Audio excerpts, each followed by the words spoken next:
Olá, seja muito bem-vindo a mais um episódio do podcast Grandemente. E hoje nós vamos falar de um assunto extremamente importante, extremamente relevante, muito legal, que todo mundo tem curiosidade de saber. Hoje eu estou aqui com um convidado super especial. Logo depois da vinheta, eu falo quem é e a gente já começa.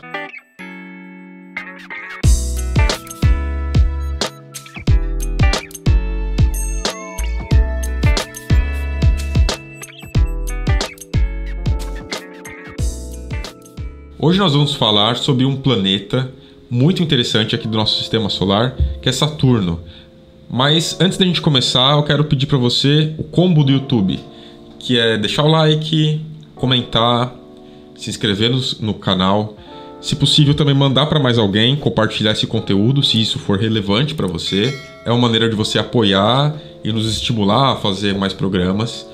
E também você é super bem-vindo e deixar aqui embaixo o seu comentário. E como eu sempre digo, de maneira polida e elegante, porque esse pedacinho da internet é um pedacinho polido e elegante.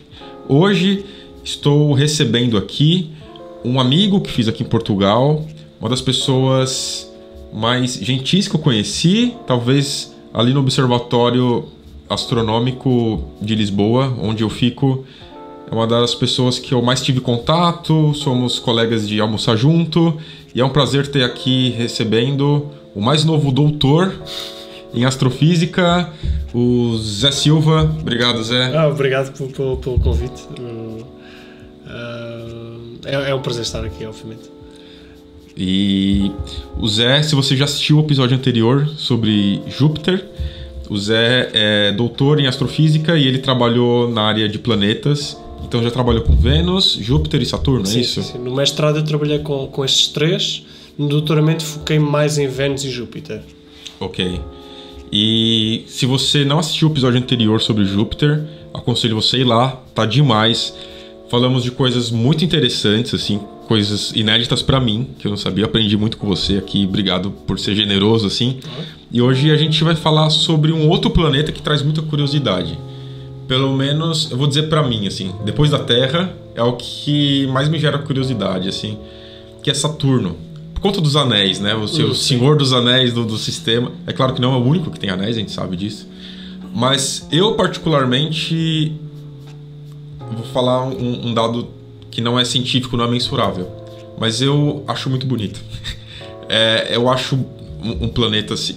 As poucas oportunidades que eu tive de observar Saturno em um telescópio pequeno mesmo, caseiro, foram para mim emocionantes, assim, é muito bonito, é muito legal e eu acho que para a maioria das pessoas traz muita curiosidade esse planeta gigante também e super diferente, que a gente consegue ver esse anel. E aí eu queria começar talvez falando do início mesmo, da base, do que Saturno é feito. Igual perguntei em Júpiter, dá pra andar em Saturno? Dá pra fazer um rally ali de carro nos anéis dele? Uma pista de corrida? Como que é isso? Isso seria entusiasmante. Bom, como Júpiter, Saturno é essencialmente hidrogênio e hélio. A proporção é um bocadinho mais de... Júpiter é 90% de hidrogênio e 10% de hélio, e se repararem eu disse 100%, mas depois não estou a contar com os elementos vestigiais. E em Saturno tem um bocadinho mais de hidrogênio e menos hélio, proporcionalmente.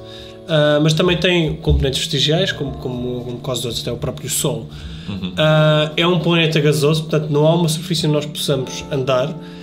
Pensei mais como se estivéssemos a caminhar em nevoeiro, e o nevoeiro vai se adensando e de repente nós estamos numa sopa, um pseudo-líquido. Eu digo sopa e não necessariamente um oceano, porque não se consegue mesmo prever onde estará esta transição e provavelmente porque não é uma transição, não é uma barreira. É algo que é suave, é um gradiente.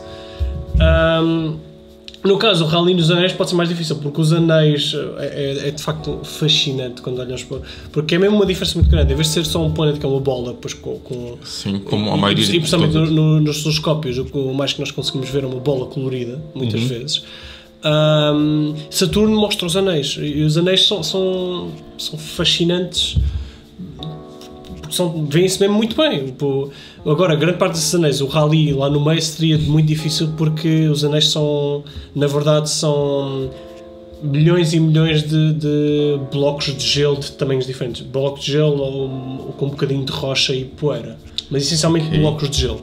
Alguns têm centímetros, alguns têm metros, alguns têm quilómetros, mas poucos quilómetros também de casas ou de montanhas. Então, assim, não é o anel de Saturno, mas os anéis. Não é uma única componente, não é um bloco só, como uma estrada, uma rua fixa. Na verdade, ali são vários pequenos pedaços que, quando nós olhamos de longe, parece ser um pedaço único. Sim. Mas como chegamos perto, na verdade, então são vários blocos. Teríamos que chegar muito como perto. Lego, assim.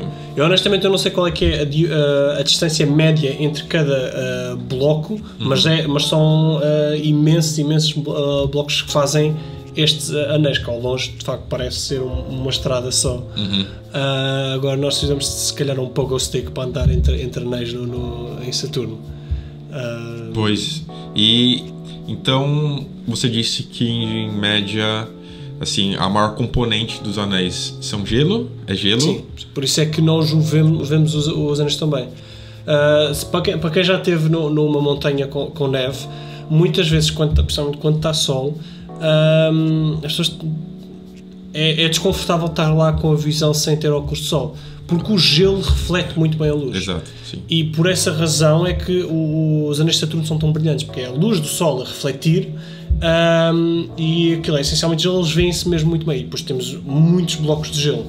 Os anéis, como disseste muito bem, Davi, todos os gigantes gasosos têm anéis, mas só se veem bem os de Saturno, porque os anéis de Júpiter, Urano e Neptuno é mais poeira e rocha do que gelo, e por isso é que eles não se veem tão bem. Eles veem-se bem no infravermelho, por exemplo, ou quando há um eclipse, por exemplo, houve o caso da sonda Cassini e a New Horizons, acho que foi a New Horizons, que foi para a sombra de Júpiter, e que quando o Júpiter fez um eclipse com o Sol, conseguiu-se ver a silhueta dos anéis. Existe uma imagem espetacular se conseguir procurar no Google como eclipse de Júpiter, e consegue-se ver os anéis à volta. Olha que fixe.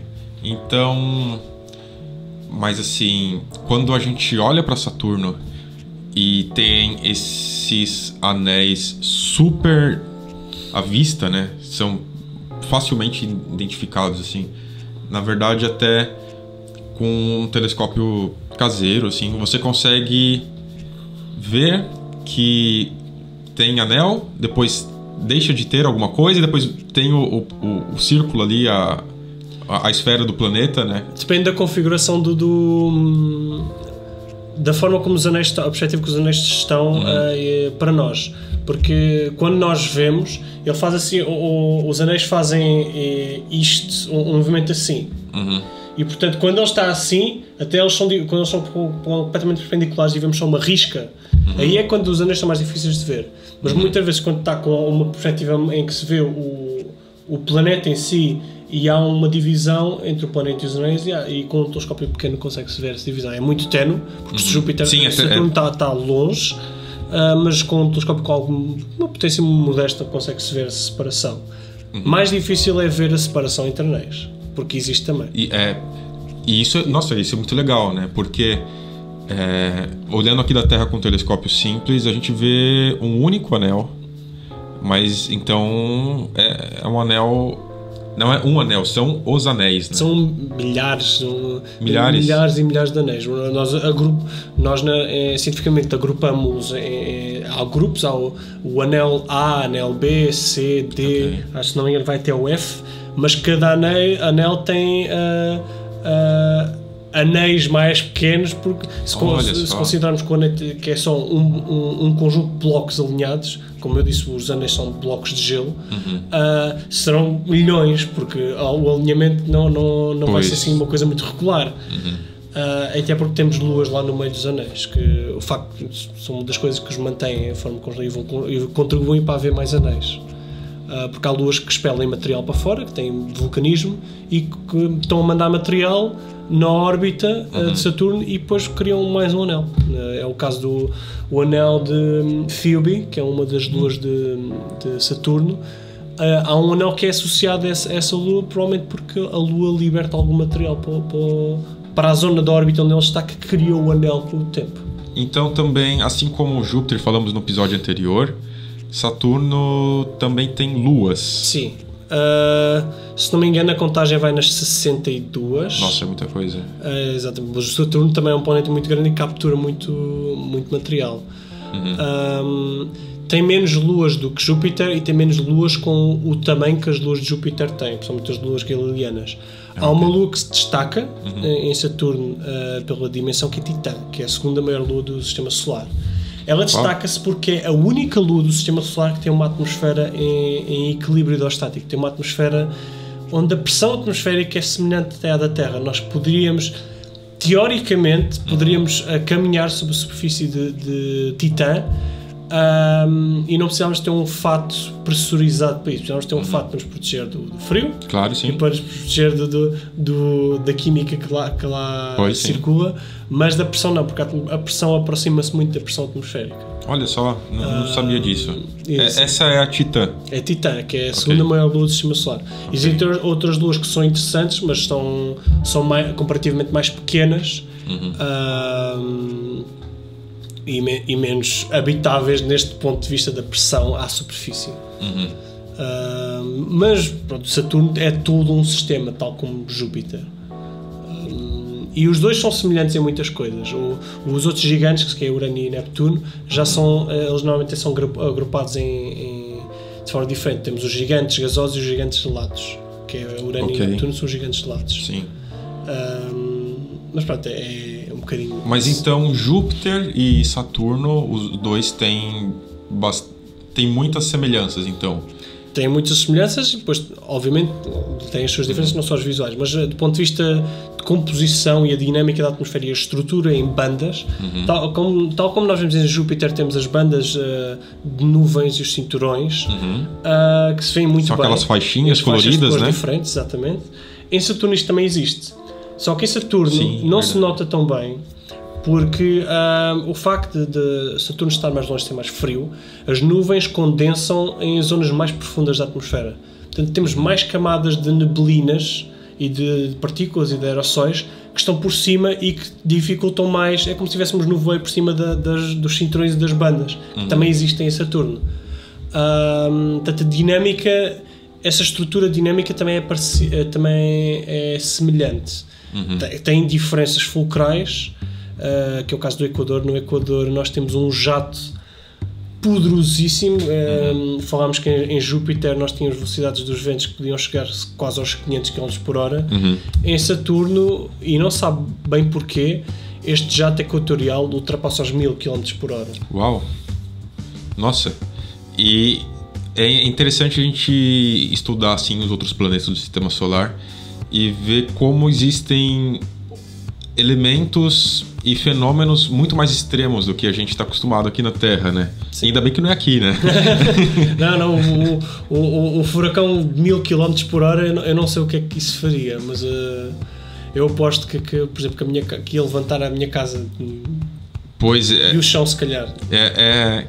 A gente consegue nem imaginar, assim, como que seriam essas coisas extremas do Sistema Solar aqui na Terra.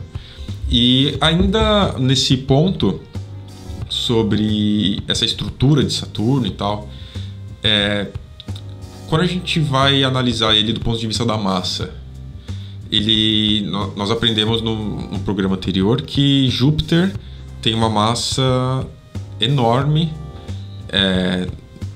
contribui demais em termos de massa no Sistema Solar.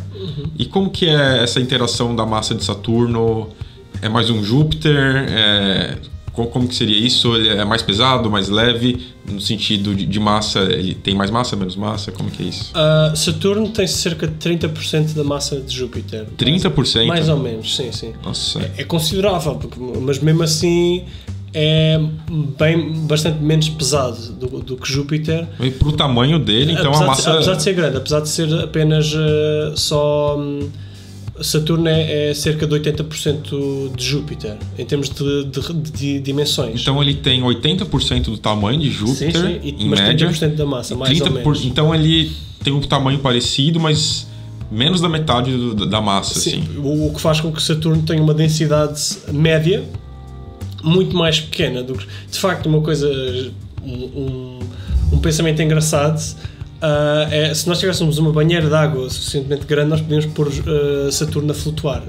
Olha, Saturno é mais leve do que a água, é menos denso do que a água. Tinha para quem é brasileiro, tinha um programa lá de televisão bem famoso, de domingo à tarde, assim, que um dos quadros, eles pegavam um aquário, pegavam vários elementos, assim, e a pessoa tinha que falar se flutuava ou não, né? Mas eu tô gostando que a plateia... E aí, nesse programa, pegava vários elementos, assim, e falava assim, isso daqui flutua ou não flutua, né? E aí, o apresentador colocava ele na água e a pessoa tinha que falar antes dele soltar. E aí, era engraçado que, às vezes, a gente em casa olhando, né, acha que aquilo ali não flutua, né? E afundava. E isso era um quadro do programa muito interessante e engraçado, assim. Então, para quem lembra desse programa... Se a gente colocar Saturno no aquário, flutua ou não flutua? Flutua. Flutua. O desafio era arranjar uma banheira grande o suficiente, porque pois. Saturno nós podíamos alinhar 8 terras, umas atrás das outras, e ainda faltava um bocadinho para fazer o diâmetro do Saturno. Fora os anéis que se estendem-se ainda muito mais. Então Saturno tem uma densidade menor do que a densidade da água. Sim, densidade média. Pois sim, claro. Há zonas que são claro. Por causa da pressão e do lugar, mas a densidade média ele flutuaria em água. E isso é muito interessante, assim, porque a ideia é que quando a gente vê um objeto grande como Saturno, é logo de pensar que ele é super denso. Né? Assim, pelo menos é o primeiro pensamento que vem. Assim. Sim, ele é mesmo... A densidade é muito menor, apesar da massa ser... acho que ultrapassa, se não me engano, é capaz de ultrapassar, não sei se chega às 100 terras, mas é notoriamente mais pesado do que claro, muito mais, sim. Mas a diferença, o Júpiter tem muito mais massa. E é interessante Saturno ser tão pouco denso. Mostra também um bocadinho como é que foi a formação do sistema solar. O Júpiter claramente pegou em grande parte do resto da massa que ficou da formação do Sol, e depois começou a ficar os restos para os outros, e se calhar Saturno estava numa zona da formação, está numa zona do disco protoplanetário, que tinha menos material, ou que parte desse material foi sugado pela zona onde estaria Júpiter a formar-se. Se bem que Júpiter formou-se primeiro do que os outros planetas, supostamente. E quando a gente vê essa interação assim, Júpiter e Saturno, então, pelo que você acabou de falar, como Saturno tem razoavelmente bem menos massa do que Júpiter, então ele contribui menos para essa dinâmica falando em termos de massa. Sim, contribuirá menos porque a massa é o que vai determinar o chamado poço, a influência gravítica que ele tem no meio envolvente. Ele tem muita massa, é o segundo planeta mais pesado do sistema solar. Pois, sim. Mas contribui menos necessariamente para o sistema solar do ponto de vista gravítico do que Júpiter, por essa mesma razão. E também, quando pensamos da distância entre corpos no sistema solar, que é muito grande, Júpiter está a cerca de 5.2 unidades astronómicas, e já agora a unidade astronómica é uma medida muito grande, são cerca de 150 mil milhões de quilómetros, troca o passo. E a Terra está a 1 unidade astronómica do Sol. Sim. E Júpiter está por 5.2, Saturno já vai estar a 9, um bocadinho mais de 9. Nossa, é bem... E o planeta a seguir, que é Urano, está ainda mais longe, está a cerca de...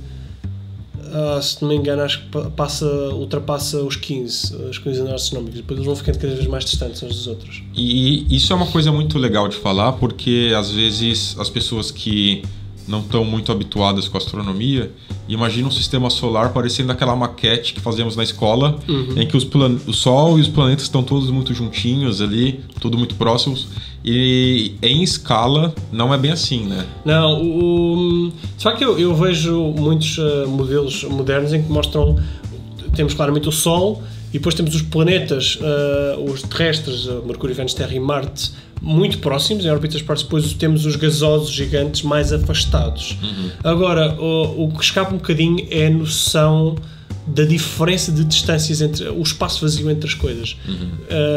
Por exemplo, só para uma perspectiva, as órbitas dos planetas interiores, nós temos Mercúrio, que está sensivelmente a 0.3 unidades astronómicas do Sol, Vênus está a cerca de 0.7, nós estamos a 1 e Marte está a 1,5, mais ou menos. Isto é a distância média. E depois, quando vamos para o próximo, Júpiter já está a 5.2. Essa progressão vai aumentando, né? Exatamente. Essa distância, quanto mais longe... E tem que ver com onde é que a órbita ficou estável para o corpo que é. Exatamente. E há umas teorias para a formação do sistema solar interessantes, até há quem veja um modelo matemático e uma harmonia celeste no meio de onde as órbitas estão. E também pode ser uma pista para quando olhamos para planetas fora do sistema solar, conseguimos prever se possa haver um planeta a uma certa distância da estrela que estamos a considerar. Pois. Que é interessante. E isso também, quando a gente olha para Saturno, é uma coisa que vale a pena falar também, que é possível ver Saturno a olho nu. Né? Então, sim, não vemos, é mais difícil do que Júpiter, mas Saturno eu podia dizer que é o último planeta, é o planeta mais longe que se consegue ver a olho nu, mas há certas condições muito especiais mesmo, em que se consegue ver o Urano a olho nu, mas é raríssimo, é mesmo raríssimo. O Urano já está muito longe e provavelmente seria muito difícil distinguir o Urano de qualquer outro objeto. Mas já está mesmo no limite do que a visão consegue ver, mesmo nas condições perfeitas do céu. Saturno vê-se bem a olho nu, não se vê tão bem como Júpiter, não é tão brilhante. Sim. Não se vê os anéis a olho nu, pelo menos eu não consigo ver os anéis a olho nu. Os anéis realmente não, mas assim, é possível uma pessoa um pouco mais treinada saber aquele ponto que está a brilhar, aquela fonte é Saturno. É possível então ter esse contato. Não necessariamente a pessoa precisa comprar um telescópio para observar Saturno. É claro que vai ser com menos detalhe, né? Provavelmente não vai ver os anéis e tantos detalhes, mas é possível saber ali que aquele objeto brilhante é Saturno a olho nu mesmo. É possível se pensarmos como é que este objeto se mexe no céu. Porque muitas vezes o brilho que eles, não é pela cor do brilho que se consegue distinguir muito bem. Alguns até dá para mandar um palpite, mas não se consegue ter certeza. Pelo menos eu não consigo ter certeza. Muitas vezes sei que Saturno está num certo ponto do céu, porque parece uma coisa a brilhar num sítio onde que eu sei no céu que não nada a brilhar assim tão bem, portanto deve ser um planeta. Sim.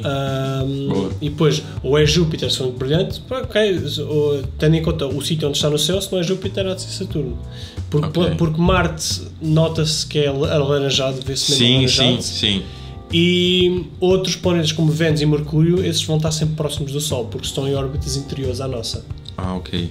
Portanto, quando nós queremos observar Vênus e Mercúrio no céu, a partir da Terra, eles aparecem sempre próximos eles só se vão conseguir ver ao pôr do Sol ou ao nascer do Sol, dependendo de onde é que eles estão em referência a nós, a órbita deles em relação à nossa. E, assim, tem uma coisa, Zé, que eu tenho muita curiosidade, que não sei se todas as pessoas já viram, mas quando a gente olha para Saturno, a gente olha para o polo norte dele, a gente vê uma formação, um desenho assim muito interessante, que é um hexágono mesmo assim, hexágono com 6? Um hexágono, sim. Exatamente. Isso foi alguém que foi lá e desenhou o hexágono. Não. E é bem azulzinho assim, né? Sim. O azul pode ser um truque das câmaras e etc. Mas é um hexágono, sim. E é interessante porque é um fenómeno que foi observado Acho que, se não me engano, pela primeira vez mesmo pela sonda Cassini, que foi que chegou ao sistema de Saturno em 2004. Foi uma das missões que viveu mais tempo na história. A missão, desde que começou a fazer ciência, porque ela passou por... Cassini, se não me engano, passou por Vênus, Terra, depois passou a fazer um flyby, ou seja, passou perto de Júpiter e depois é que ficou para chegar a Saturno. E ela chegou em Júpiter em 2000 e a Saturno em 2004. E a missão acabou em 2013. Ok. Não. 2013, não, 2017. A missão acabou em 2017. Recente. Sim, foi, o final da missão foi relativamente recente. Portanto, foi 13 anos no sistema de Saturno. Que é muito. E deve ter contribuído muito para... Você chegou a usar dados... Usei, sim, senhor. Usei. Tanto para Saturno como para Júpiter. Mas no caso da tua pergunta... que me esqueci como... a gente está falando do hexágono. Sim. O hexágono. O hexágono é uma estrutura única no sistema solar. E é uma formação... aquilo parece ser uma espécie de uma onda. Uma onda que anda ali à volta dos polos. Mas a parte interessante desta onda é que ela é estável. Ela roda mais ou menos com o mesmo período que a rotação do planeta em si. Então ela é relativamente estacionário. Que interessante. Tem um certo desvio e não se sabe muito bem como é que aquilo é mantido. Postula-se que seja relativamente superficial, que não se estenda muito, tanto quanto não se estenda muito no interior do polo. Agora, a parte interessante é estes fenómenos poligonais também existem em Júpiter. Agora, com a sonda Juno, que observa os polos, não se vê um hexágono, mas vê-se um conjunto de ciclones que tem um padrão poligonal também. No Polo Norte ou é um hexágono ou é um octógono. Acho que é um hexágono. E no Polo Sul é um pentágono. Ou seja, temos 5 polos à volta do centro polar.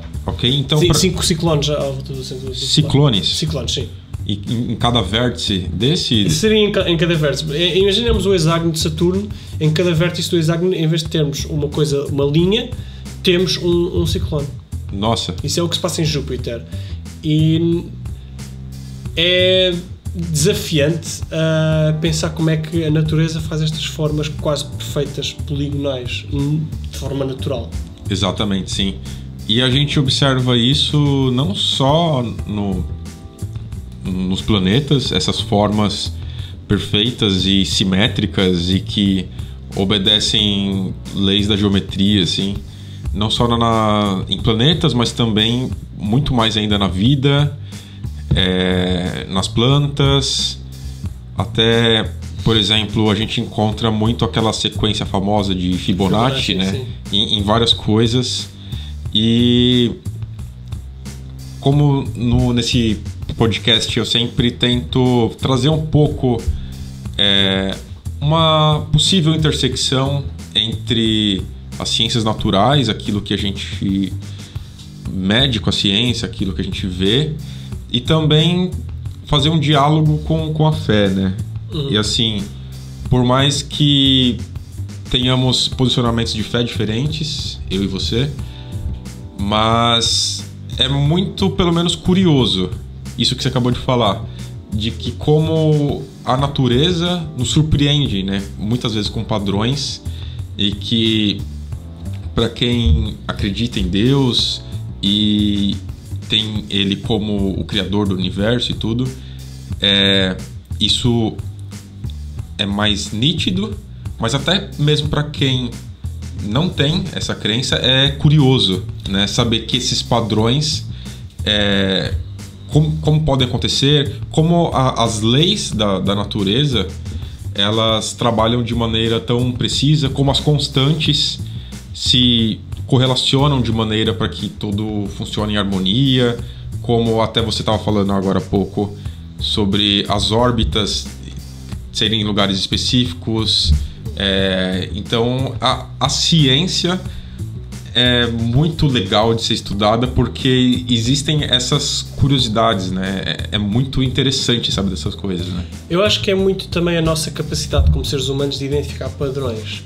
E no caso da vida, de ver, por exemplo, a sequência Fibonacci, que é identificada em vários aspectos biológicos, por exemplo, a regularidade das conchas dos Nautilus, haver ali uma forma de ter essa sequência representada.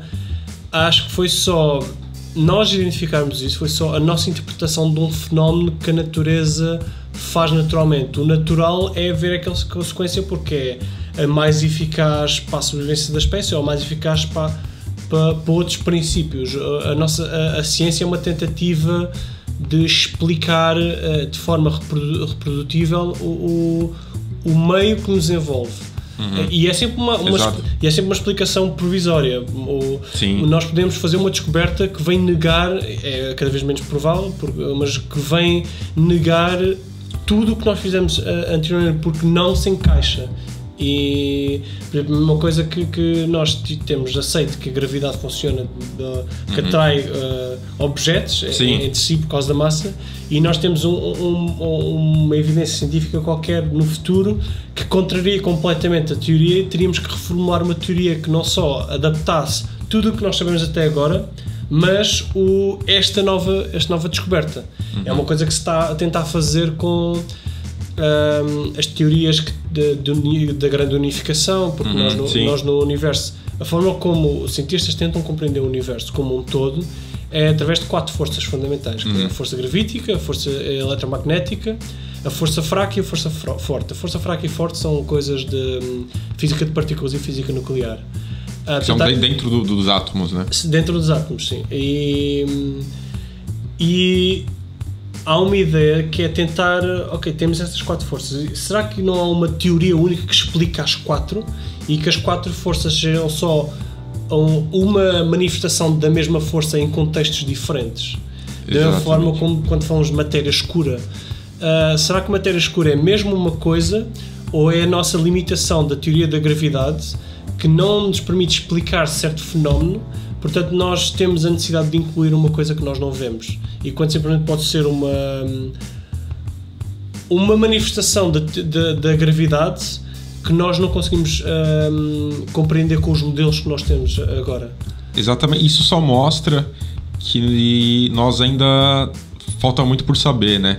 Por exemplo, até a conciliação entre a mecânica quântica e a relatividade é uma tentativa que ainda não foi por completo solucionada, né? Como explicar e juntar tudo isso, mas isso que você está falando, Zé, eu acho tão legal porque, assim, nós estamos vivendo em um período em que às vezes as pessoas colocam nos cientistas quase que um superpoder, assim, de que sabem tudo e de que a ciência é absoluta, mas assim, isso que você está falando dessa humildade de saber de que não, nós sabemos disso, mas isso pode mudar, isso pode ser provisório, e quanto mais estudamos, mais isso revela a nossa ignorância. Quanto mais, igual eu coloquei até essa frase na capa da minha tese do mestrado, uma frase do Newton, que ele fala assim: o que sabemos é uma gota e o que ignoramos é um oceano. Exatamente, porque nós quanto mais descobrimos, mais perguntas surgem, e há até uns desenhos engraçados que põem esferas. Temos a esfera do nosso conhecimento, depois temos o horizonte daquilo que nós não conhecemos, e depois temos o extra-horizonte, que é ainda maior, que é aquilo que nós não sabemos que não sabemos.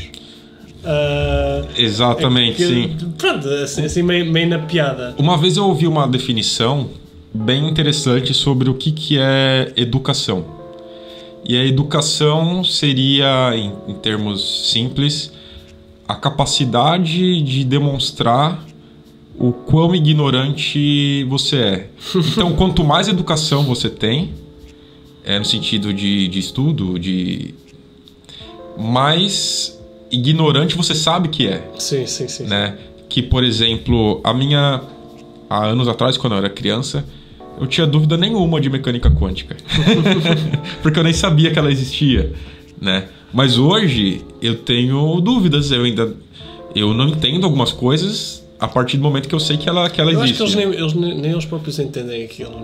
Por isso é que eles falam das probabilidades. Estou a brincar, obviamente. Mas eu queria tocar um bocadinho há bocado que falaste no como se olha para a ciência hoje em dia como este santo grau. Sim. Eu acho que é um bocadinho o reverso, as duas coisas. Põe-se muita fé que a ciência e que a tecnologia vai resolver os problemas do mundo. E portanto depois os cientistas são os donos da verdade, que não podia estar mais mentira, não podia ser uma falácia tão grande, mas também com esta onda nova da negação da ciência, porque as opiniões de toda a gente são válidas, ao ponto em que negamos aquilo que já está provado. Que eu não sei, provado, lá está, temos que ter cuidado com o significado da palavra provado. Para mim, as discussões, por exemplo, da Terra plana e de tudo mais, é verificável a vários níveis certos fenómenos que a ciência estuda e que agora estão a ser negados com base em coisas que têm menos fundamento, com base em argumentos que têm menos ponta por onde se lhe pega. A meu ver, por exemplo, teorias às vezes até brinco, pode ser visto um bocadinho cruel gozar com isso, mas por exemplo certas crenças do terraplanismo envolvem teorias que eu não percebo como é que alguém possa acreditar tão veemente nisto, negando tudo o resto, porque às vezes parece que é uma procura por isso, é uma procura por eu escolho acreditar em X, tudo o que aparece contra isto eu vou fazer um 31, dar uma volta de 180 graus para explicar porque é que se adequa à minha teoria. E não é assim que pelo menos que a ciência, nós não devemos fazer com que os factos se acomodem à teoria que nós temos. Nós devemos formular a teoria depois de termos alguns dados ou factos, alguma coisa que a gente não possa negar. Por exemplo, eu não posso negar que isto é que eu reconheço que isto sendo uma mesa e que se eu pôs coisas aqui, elas mantêm-se aqui. Exato, sim. É um facto. Se bem que nós até porque você pode testar, você pode fazer isso 1000 vezes e, sei lá, das 1000 vezes vai corroborar o que você está falando. É reprodutível. Pois há casos de exceções, e quando nós esticamos isto em termos de linguagem, podíamos começar aqui a filosofar. Mas isto não é mesa, é a nossa percepção que a psique, e depois que traduz para aquilo que nós entendemos que é uma mesa. E o que é uma mesa? Podemos depois perder horas a discutir o que um banco pode ser uma mesa a partir do momento que tu pões lá coisas, se a definição de mesa é de facto esta. Portanto, nós podemos sempre, só para frisar, que nós podemos sempre esticar o facto de sintaxe e gramática e a língua ser uma coisa em evolução e imutável. Nós podemos sempre esticar o significado das coisas conforme nos possa convir para compreendermos o mundo que vai à volta. Mas nós, a ciência, que usa como a linguagem principal a matemática, tenta quebrar estas interpretações paralelas. É uma linguagem só para toda a gente. Exato. E mesmo assim há interpretações diferentes para o mesmo fenómeno que nós vemos. E depois chega-se, conforme a teoria faça mais ou menos sentido, possa ser explicável noutros contextos, ou nós conseguimos modelizar uma coisa que produz resultados que nós vemos e conseguimos verificar, depois aí temos uma teoria mais ou menos forte.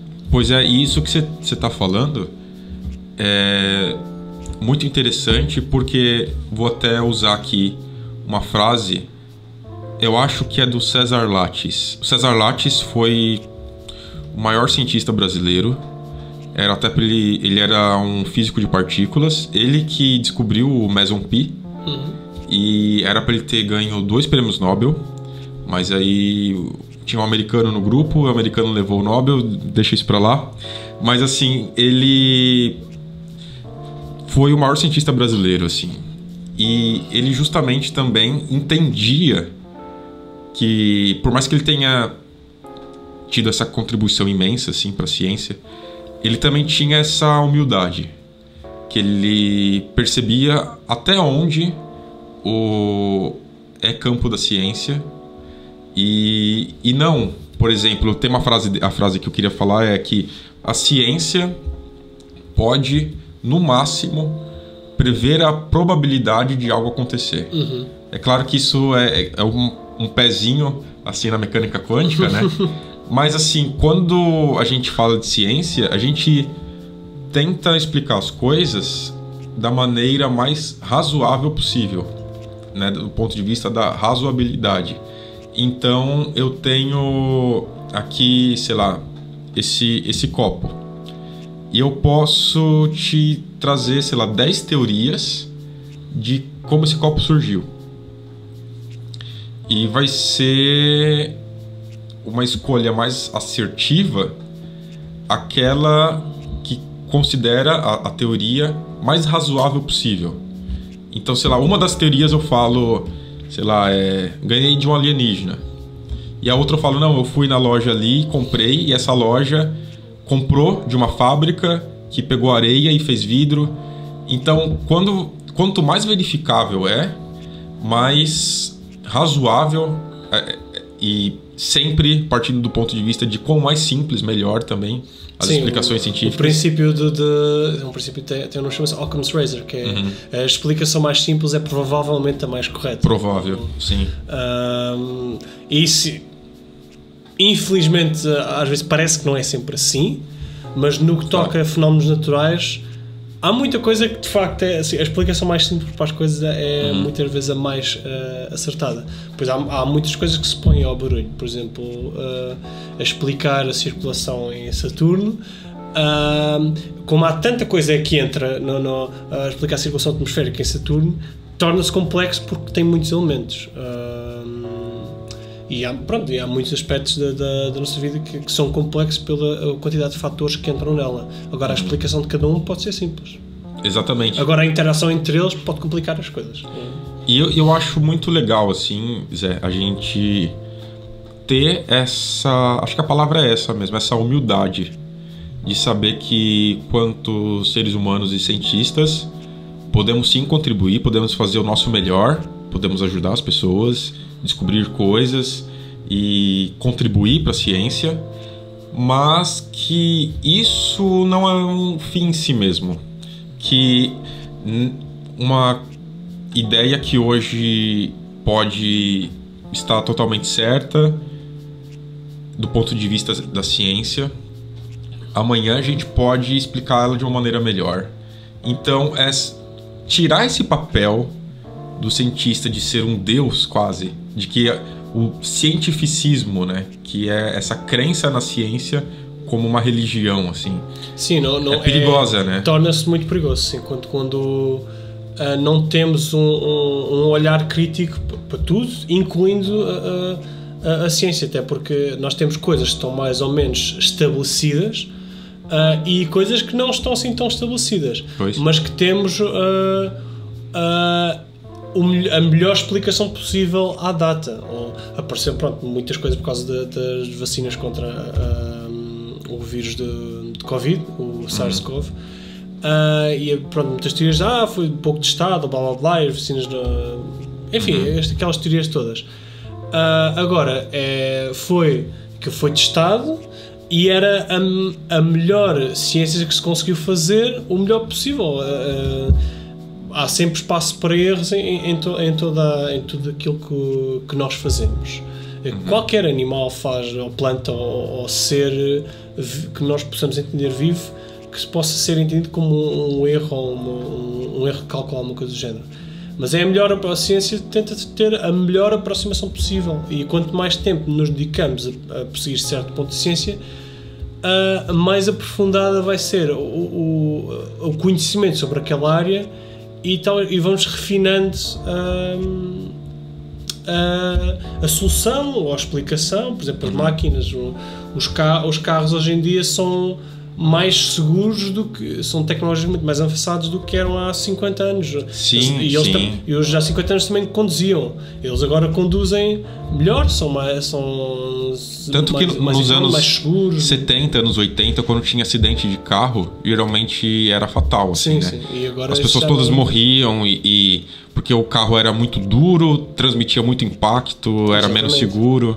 Ele tem total sentido isso. E foi, portanto, lá está, foi-se refinando depois conforme as prioridades. Aqui estamos a falar de um instrumento, de uma coisa mais prática. Agora, quando estamos a falar de saber, de conhecimento intelectual a todos os níveis, a nível da história, da antropologia, claro, do que for, nós vamos refinando o nosso conhecimento conforme em novas interpretações, novos dados que possam aparecer, vamos refinando as nossas explicações a várias coisas, ou arranjando teorias inteiras novas, como foi o caso da mecânica quântica, que foi uma reformulação completamente diferente da mecânica clássica. E eu acho muito válido assim a gente ser aberto a novas questões. Então, porque a ciência, ela, como disse esqueci o nome dele. O César? Feynman. O Feynman. O Feynman falou que a ciência é a cultura da dúvida. Então, a ciência nada mais é do que você cultivar as perguntas, cultivar a dúvida. E quando nós temos uma teoria de estimação e temos ela quase como um dogma que não é assim e pronto, e não estamos abertos a novas ideias, que a história já nos mostrou que essas novas ideias podem ser maravilhosas, e essas novas ideias apenas tem que passar pelo escrutínio, né? Tem que passar pelo método científico. Exatamente. E pela a discussão de pares, o chamado peer review, que é aquilo que nós fazemos nos artigos. Quando um cientista publica um artigo, ele, antes de ser publicado, ele é analisado por outros cientistas para criticarem ou para tentarem melhorar o artigo e para verificar se o cientista não está a dizer barbaridades ou se não está a dizer coisas erradas e que não está a assumir demasiado. E isso que você está falando é tão legal porque, assim, a maioria das pessoas não sabem como que a ciência é realmente feita no dia a dia.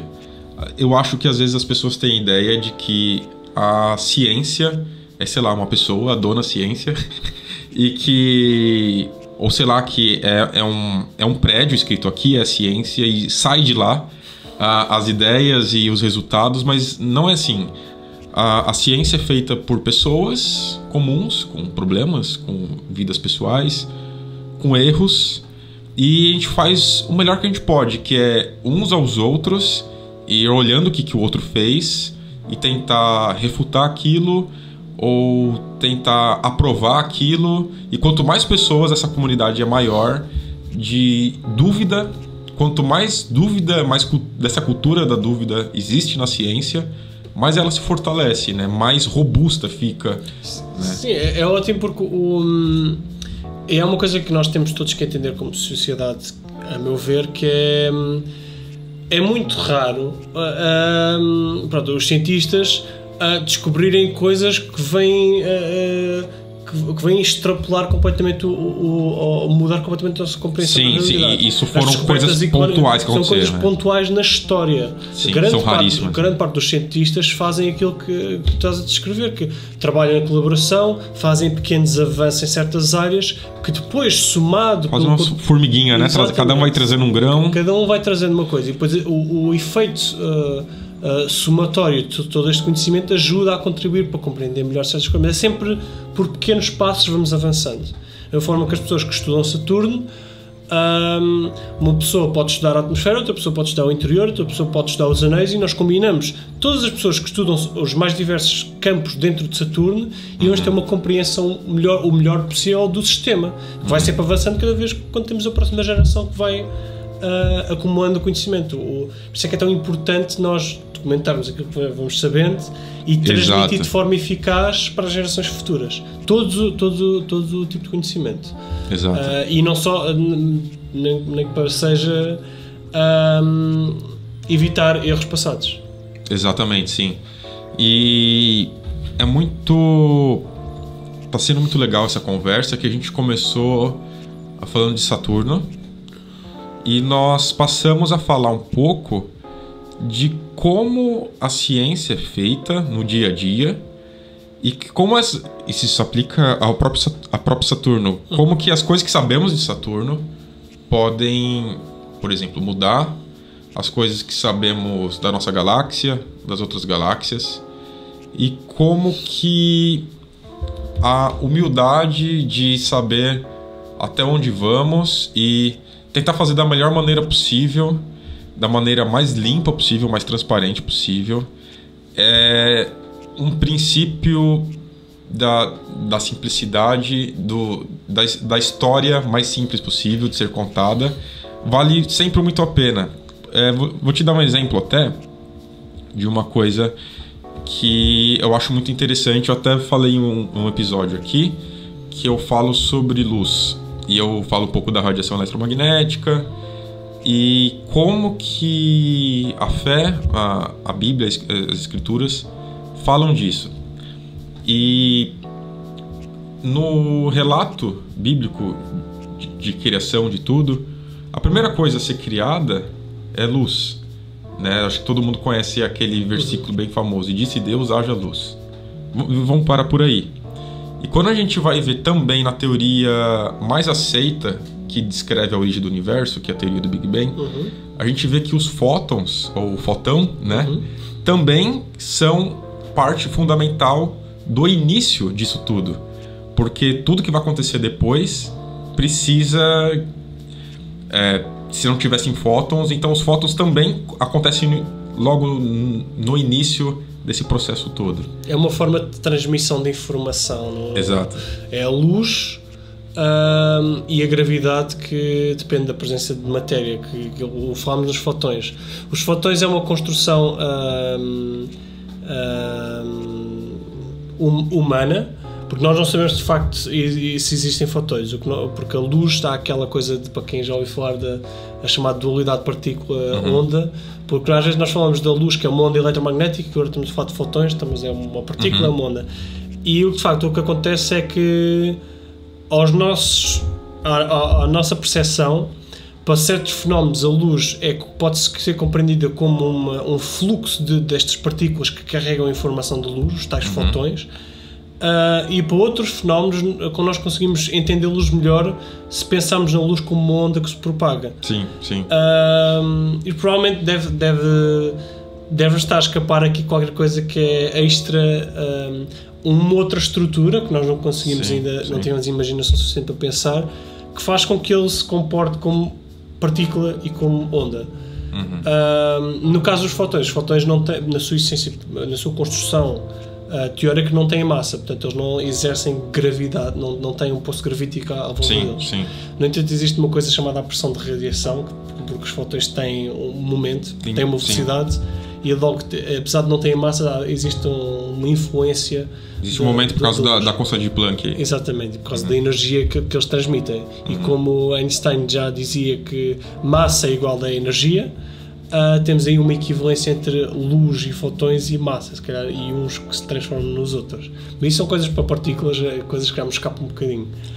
Pois, mas assim, quando a gente percebe, e eu quero te agradecer mais uma vez de estar aqui no podcast, porque os diálogos entre as diferentes áreas do conhecimento, seja a filosofia ou a teologia que eu acabei de citar, e a própria ciência, elas, quando interpretadas de maneira mais simples possível e com caminhos mais, agora falando da ciência, mais repetíveis possivelmente, provavelmente são as melhores escolhas que tomamos, né? E o diálogo entre as exatamente. E esse programa para mim foi muito especial. A gente falou sobre Saturno, aprendi muita coisa com você. Então, Saturno flutua ou não flutua? Igual falava o Gugu lá. Flutua. E foi um prazer ter você aqui. Não sei se quer falar mais alguma coisa. Aquilo que quiseres que eu fale, eu posso tentar falar alguma coisa. Não vou assumir que sei tudo, até por ser muito pouca coisa, mas qualquer coisa, sobre Saturno ou sobre a ciência em geral. E, na verdade, eu quero partilhar uma coisa que tem que ver com este programa em específico. Sim. Que mostra um bocadinho o quão importante é para a própria ciência, a sua divulgação, para as pessoas também estarem mais a par do que é feito, como é que as coisas são feitas, para todos podermos evoluir em sociedade de forma mais harmoniosa possível. É com o conhecimento, com a educação e com a partilha. É assim que nós avançamos. Eu vou até te contar uma experiência minha para a gente acabar.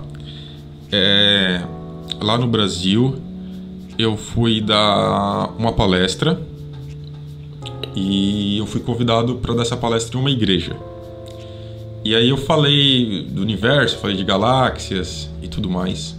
E lá tinha uma senhora idosa que, quando acabou a palestra, tal, no final, olha o que ela falou. Ela falou assim: nossa, galáxia, que nome bonito, eu nunca tinha ouvido falar nesse nome. E aí, é claro que eu estava em um ambiente em que, com certeza, aquela senhora não tinha oportunidade de ir, talvez, em ambientes acadêmicos e tudo mais, mas a importância que foi eu ir naquele dia, de talvez um ambiente que, aos olhos de muitas pessoas, e nesse podcast eu estou aqui tentando desmistificar isso, de que existe diálogos imensos entre ciência e fé. E quando eu partilhei um pouco do que eu sabia, que nem é muita coisa também, e eu pude fazer a diferença naquela senhora que já estava, sei lá, talvez quase no fim da vida, e ela ainda conseguiu ouvir o nome Galáxia, que ela nunca tinha ouvido falar. Uau. Foi uma experiência emocionante para mim, assim. É engraçado. E você foi muito bem-vindo aqui, foi muito legal ter você.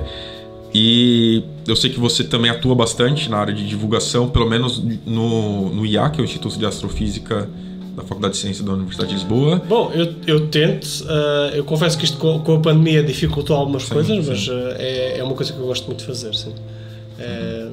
É particularmente entusiasmante e super, agora estou só pensando na palavra em inglês, que é rewarding, recompensante, sentires que suscitaste a curiosidade das outras pessoas.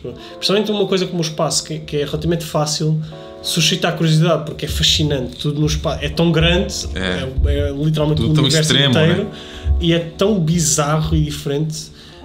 Não nos representa as outras áreas, porque nós olhamos para a biologia e olhamos para todas as espécies de vida que andam e as coisas são mesmo bizarras e diferentes e estranhas, e não menos belas por causa disso. Exato. O espaço evoca um certo fascínio porque está à nossa volta e é exterior, é longe. As escalas são algo que nos dificulta a compreensão. As escalas de tempo, falamos de milhões de anos ou 1000 milhões de anos. Quando fala da formação do sistema solar, estima-se que foi há 4.6, sensivelmente 1000 milhões de anos. E que raio de tempo é este? Eu não consigo compreender 1000 anos ou é muito difícil compreender a passagem do tempo em 1000 anos. Na história da Terra, em 1000 anos aconteceu muita coisa mesmo, e 1000 anos na escala cósmica é eu tirar uma pedra para um lago e olha, aconteceu.